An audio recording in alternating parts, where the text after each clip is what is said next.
Hi, I'm PJ, VP of Marketing for NuVoodoo Media Services, along with Lee Jacobs, our EVP of Research Analysis. With the Facebook whistleblower making waves on 60 Minutes recently, along with an intensely negative news cycle that followed, we wanted to see how Facebook's overall usage and trust are holding up in the wake of its recent problems. So we fielded a NuVoodoo quick turn study to get answers fast. While we were at it, we took a look at other advertising channels as well. Where are ads getting noticed? Which ad platforms are used most often? And how should we adjust our marketing playbook to help our radio clients play the Nielsen game based on the latest data? Lee Jacobs is the man with the answers. Thanks, PJ. We're able to get these quick turn studies in and out of the field very rapidly. Since they feature short interviews, we can get them processed very, very quickly. So these latest data are less than a week old as we're preparing this video. We fielded it to be able to trend from information that we'd gathered a few weeks earlier in September, before the Facebook whistleblower was in the headlines. You might have seen this item in the Inside Radio talking about a Harris poll of 1,000 people nationwide, where a little over half those aware of the whistleblower thought brands should stop advertising on Facebook. Now, most in that poll also said they weren't planning on leaving Facebook, so Facebook knows it has a problem. You've probably seen ads like this in your digital feed or TV commercials from Facebook trying to improve its image.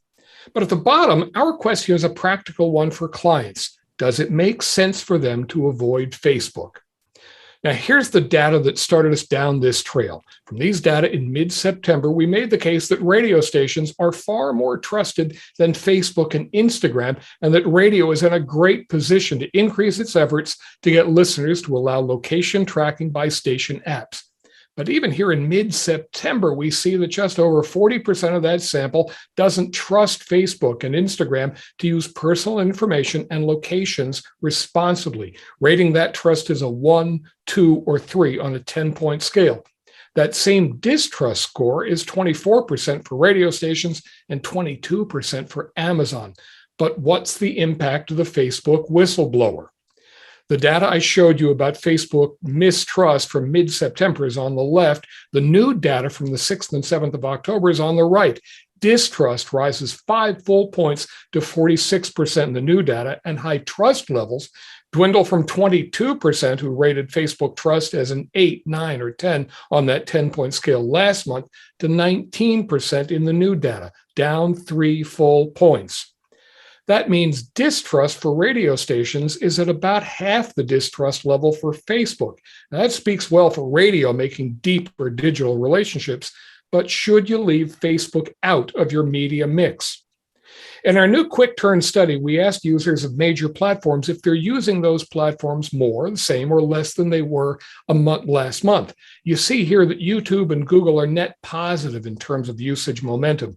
More folks are saying they're using those platforms more in green than say they're using them less in dark gray. This is perceived momentum. People who are happy with a brand or service are more likely to perceive they're using it more. Those who are unhappy with a brand or service are more likely to perceive they're using it less. You'll note that Instagram is flat, as many more in green as are less in dark gray. And as you might expect, Facebook tilts down 20% more in green, 23% less in dark gray. We don't have a lot of room for questions in these quick turn studies, so we didn't ask about usage of these platforms back in mid-September, but we sure did in these new data. And we see Facebook just a point behind YouTube overall for daily usage, and we see mild increases for all 4 platforms here among the 25 to 54s in this sample. Starting with a sample of just under 2,000 respondents, we don't have enough in these quick turn studies to look at ratings prospects.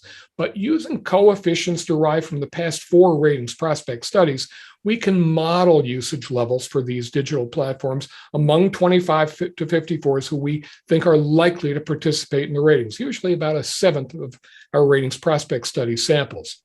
The modeled ratings likelies here, the numbers show 25 to 54s have 77% using Facebook daily, which is 7 points lower than what we observed among ratings likely 25 to 54s in our June ratings prospect studies. Now, that's not the end of the world, but it is a decline that our marketing team will be working around for our clients using the other top platforms for the demos and format constituencies involved. We also pay attention to which channels show people notice ads. Facebook hasn't been at the top of this ranking in our studies for some time now, but it's a reliable channel. It shows up only a few points behind the leaders in this sample, more potent among 25 to 54s than the overall 18 to 64 sample here. And again, I don't have sufficient sample in this quick turn study to look at ratings prospects, but again, using the coefficients derived from the past 4 ratings prospect studies, we can model usage levels for these ad channels among 25 to 54s likely to participate in the ratings. The modeled ratings likely numbers among 25 to 54s here show 82% using Facebook daily, 1 point lower than what we observed among ratings likely 25 to 54 in our June ratings prospect study. Distrustful of Facebook? Yes. Disappointed? Sure. Using it less? Maybe a few folks. Less likely to notice ads there? Not really. Able to remember whose ads they saw on Facebook in order to punish those brands later? Not likely. How we feel about something and what we see in the news is not always what the data tells us. You tired of playing that song that keeps testing through the roof? Sorry, the audience is telling us that they want it, and we have to follow the data, which is why at NuVoodoo, we take data-driven, cross-channel approaches when it comes to helping our clients boost ratings. From personalized, surgical, direct mail, to the top testing foundational 4 ad channels, to exciting new platforms like connected TV and over-the-top video marketing. Every plan we create is custom by design, built specifically for your radio station. There is no one-size-fits-all. NuVoodoo builds and conducts research and marketing programs for clients from the smallest cities to nationwide. Let us know how we can help you.